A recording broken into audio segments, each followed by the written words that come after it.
Right now, we'd like to give all of our candidates a bit of a rebuttal time. We'd like to take the time to allow the candidates vying for the mansion here in Springfield, the governor's mansion, to kind of clear the air and find out if there was anything said tonight that they'd like to expand upon, or anything said by other the candidates that they took exception to. So you will have 45 seconds, gentlemen. So we appreciate it if you can make it concise, and we'll begin with you, Mr. Brady. Well, thank you very much. Let me just say that it's an honor to be here tonight. I'm running for governor because I believe in Illinois.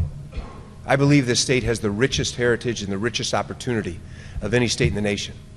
And I want to take my Central Illinois business experience, coupled with my legislative experience, to work with the legislature to forward meaningful programs that move our state forward. I've outlined an agenda. I've said no to Democratic tax increases and yes to tax cuts for families and businesses. I said we're going to balance the budget. We're going to have education reform. We're going to have term limits to restore government to the people of Illinois. Those are the policies, the bold initiatives that we need in this state. And as your governor, that's what I'm going to deliver on. Mr. Dillard, you're on the clock.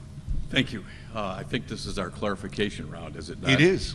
You know, Bernie, in answer to your question about Mr. Brady's position on social issues, the demise of his campaign began with an idea that he had to mass euthanize animals. That began the drumbeat that made him a vulnerable candidate, and it was also followed up with stories, and there was another one on the front page of the Chicago Tribune last week where Bill votes on legislation before the General Assembly that impacts his family's real estate business. I'll give Mr. Rauner a pass tonight on pay-to-play. I won't gig him about Stuart Levine being paid $1 million, the mastermind of the Blagojevich corruption ring, and he getting $50 million back from a board that Mr. Levine sat on. You touched on him clouding his kid into the Walter Payton High School in Chicago, and I won't even mention how he gave $300,000 to the Democrat governor of Pennsylvania and then had business increase from public pension funds in Pennsylvania to his firm. Mr. Rauner, salvo's been fired.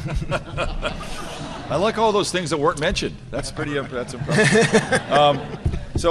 Bernie, I'd like to address your comment, and I apologize to you for being incorrect. Frankly, my memory is not clear, and I honestly thought that I had never talked to Arnie because it was a minor issue, our daughter's application process, which I wasn't involved with. My wife corrected me, said, Bruce, you talked to Arnie. And I said, I thought you talked to Arnie. Okay, I don't remember. The fact is, it was a minor issue because we didn't ask for any special favors. We just got her name on the list. And I spent a lot of time, and this is an important issue, with school reform in Chicago.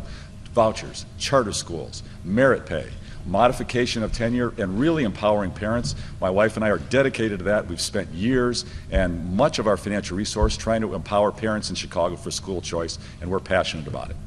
Mr. Rutherford. You know, I don't think there's anything I need to clarify, but there's something I'd like to highlight even further. When you asked the question earlier about Chicago and Springfield, you know, it is very obvious. I mean, you don't have to be an economist to understand that building space, office space between the city of Chicago and Springfield is dramatically different in price. That is in part why I see the majority of my staff, the vast majority of my staff on the Treasurer's office, and for that matter should be for government, right here in the capital city. You even take things like parking spaces.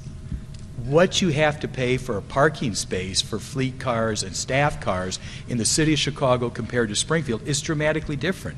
And to be candid, too, salaries and the cost of living. It is dramatically different. It makes abundant economic sense to have this staffing here at the state capitol.